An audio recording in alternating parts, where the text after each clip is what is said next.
Okay, लक्ष द्या. Anomalous behaviour of the water. Anomalous behaviour म्हणजे वेगळं वागणं, पाणी वेगवेगळं वागतं, वर्तन करतं, behaviour. In general when a liquid is heated upon a certain temperature it expand, म्हणजे लिक्विड तापवलं की एक्सपांड होतं. And when cool it contract, ते काय होतं, कॉन्ट्रॅक्ट होतं. वॉटर हाऊएव्हर, परंतु पाणी shows a specific and exceptional behavior. If we heat water from 0 degree centigrade up to 4 degree centigrade, 0 पासून 4 डिग्री सेंटीग्रेड पर्यंत आपण पाणी तापवलं, it contract instead of expanding, ते काय होतं, कॉन्ट्रॅक्ट म्हणजे बारीक होतं, पसरण्याऐवजी उलट वागतं.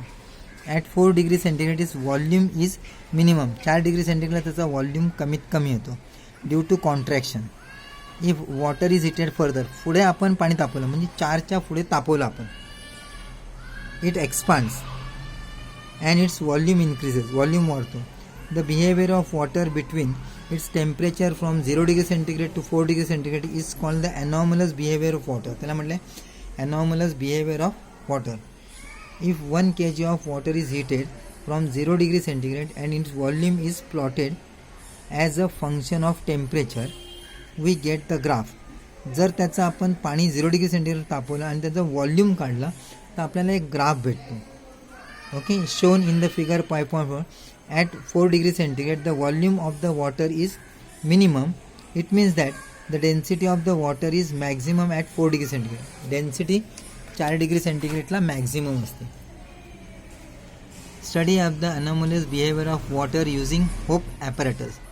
The anomalous behavior of water can be studied with the Hope apparatus. इथे आहे होपचं ॲपरेटस, याच्यामुळे त्याचा अभ्यास करता येणार आपण. In Hope apparatus a flat bowl is attach to a cylindrical container as shown in 5.4. Cylindrical container आहे, एक फ्लॅट बाउल या ठिकाणी मध्ये त्याने अटॅच केलेलं आहे. फ्लॅट बाउल इथे मध्ये, flat bowl. There is a provision to attach the thermometer above, त्या ठिकाणी बघा थर्मामीटर लावले आहे वरती आणि खाली. To attach above below the flat bowl on the cylindrical container. Water is filled in the cylinder container and the mixture of ice and salt is put in the flat bowl. Mixture टाकलं आहे ice and सॉल्टचं.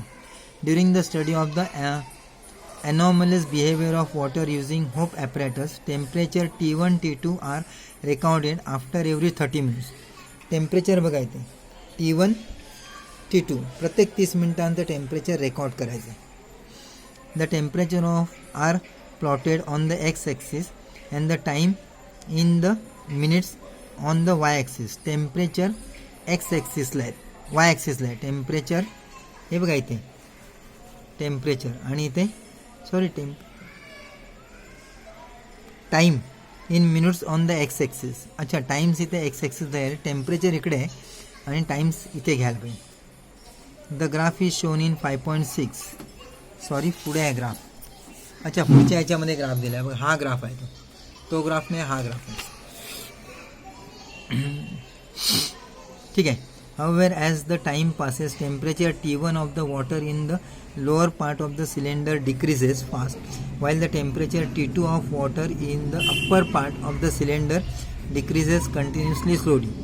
Okay, वरच्या भागाचं temperature हळूहळू कमी होतं. However, once the temperature T1 of the lower part reaches 4 degree centigrade, म्हणजे खालील temperature 4 degree सेंटीग्रेडला पोहोचलं, it remain almost stable at the temperature. ते तसंच राहतं. T2 decreases slowly to T4. T2 आहे ना, T4 पर्यंत जातं. देअर आफ्टर त्याच्यानंतर since T2 start changing rapidly, T2 पटापट बदलतं. It record 0 degree centigrade first. After that the lower temperature T1 record 0 degree centigrade. Okay, मग हळूहळू बदल होत गेल्यानंतर पहिलं इथे 0 डिग्री सेंटीग्रेड होतं आणि हळूहळू मग इथे होतं.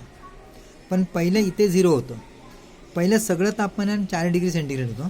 त्याच्यानंतर आहे ना इथे 4च राहतं, पण इथे 0 डिग्री सेंटीग्रेड होतं. यालाच ॲनॉमलस बिहेवियर म्हणजे पाण्याचे असंगत आचरण, पाणी बरोबर वावरत नाही असं त्यांना म्हणायचं.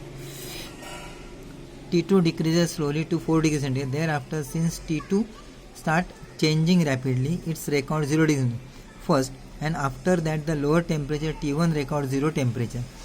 The point of intersection of the two curves shows the temperature maximum density.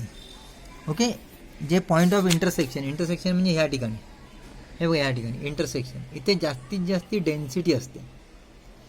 Intersection ज्या ठिकाणी होतं त्या ठिकाणी जास्तीत जास्त डेन्सिटी असते. How can we explain this observation? Initially temperature of the water in the middle of the cylinder lower due to the freezing mixture in the outer bowl. हे बघा हे आउटर बाउल आहे ना, याच्यामध्ये फ्रीजिंग मिक्सचर आहे, त्यामुळे इथलं temperature पहिला 4 डिग्री सेंटीग्रेड पण जातं. Due to the freezing mixture in the outer bowl, since the temperature of the water there decrease, temperature कमी होतं, द वॉल्यूम डिक्रीज, वॉल्यूम कमी होतं, and the density increase, density वाढते. The water with the higher density moves downward.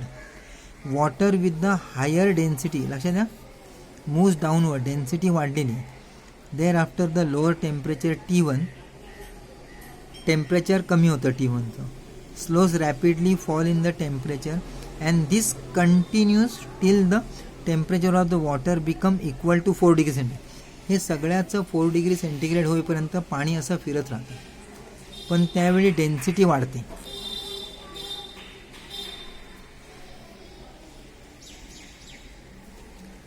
Therefore, the lower temperature T1 shows the rapid fall in the temperature and this continue till the temperature of the water become equal to 4 degree centigrade. When the temperature of the water start decreasing below 4 degree centigrade, IMP आहे, आता 4 degree सेंटीग्रेडच्या खाली जातं, its volume increases, volume increases. 4 degree सेंटीग्रेडच्या खाली गेलं की volume increases,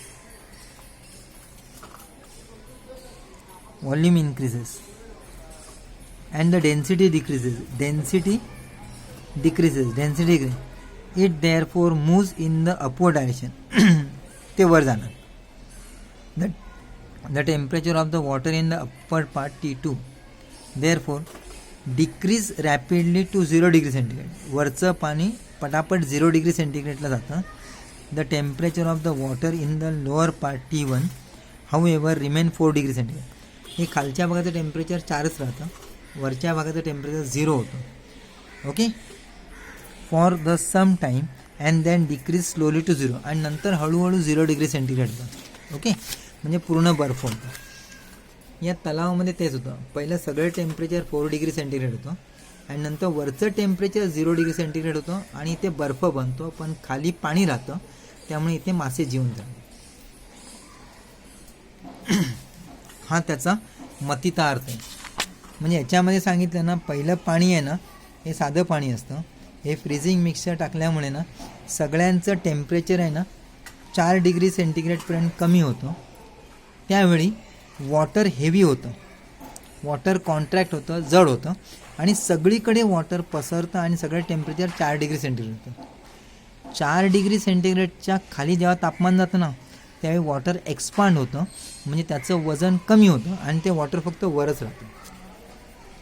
आणि इथलं तापमान मात्र 4च राहतं, कारण आता हे पाणी 3 डिग्री सेंटीग्रेड झालं आहे आणि ते त्याचं एक्सपांड झालं आहे, त्याचं वजन कमी झालं आहे, त्यामुळे ते वरच राहिलं. आणि मग वरचं पाणी आणि थंड होतं आणि थंड होतं, असं करत करत ते 0 डिग्री सेंटीग्रेडला, पण खालचं पाणी 4 डिग्री सेंटीग्रेडलाच राहतं. परत ऐका, व्यवस्थित ऐका. पूर्ण सिलेंडरमध्ये पाणी भरलेलं असतं आणि इथे फ्रीजिंग मिक्सचर आहे, म्हणजे बर्फ ठेवला आहे, त्यामुळे ह्या आतल्या पाण्यात सिलेंडरच्या पाण्याचं टेम्परेचर कमी कमी होतं. ओके, जेव्हा टेम्परेचर कमी होतं ना, तेव्हा वॉटर कॉन्ट्रॅक्ट होतं. कॉन्ट्रॅक्ट म्हणजे जवळ येतं, आकसतं, कमी होतं, त्याचं वजन वाढतं आणि ते वॉटर आहे ना, इथे जास्ती टेम्परेचर आहे ना, त्याचं वॉटरचं वजन वाढल्यावर ते खाली जातं आणि खालचं पाणी वर येतं. असं करत करत सगळं पाणी फिरतं. ओके, सगळं पाणी फिरून 4 डिग्री सेंटीग्रेड जातं, म्हणजे हे पण 4 आणि हे पण 4. मग इथलं आहे ना, वरचं पाणी 4 आहे, ते कमी होतं, 3 होतं, म्हणजे टेम्परेचर कमी झालं. पण आत्ता ते पाणी ना एक्सपांड होतं, म्हणजे वाढतं, म्हणजे त्याचं वजन कमी होतं आणि ते वरच राहतं, आता ते खाली जात नाही. मग त्याचं टेम्परेचर 2 होतं, ते पाणी अजून हलकं होतं, मग त्याचं टेम्परेचर 1 होतं वरती, तरी अजून हलकं होतं, पाणी वरच राहतं, असं 0 होतं. म्हणून वरती 0 होतं आणि खाली 4च राहतं, असा तो रूल आहे. ओके, इथेच थांबतो मी.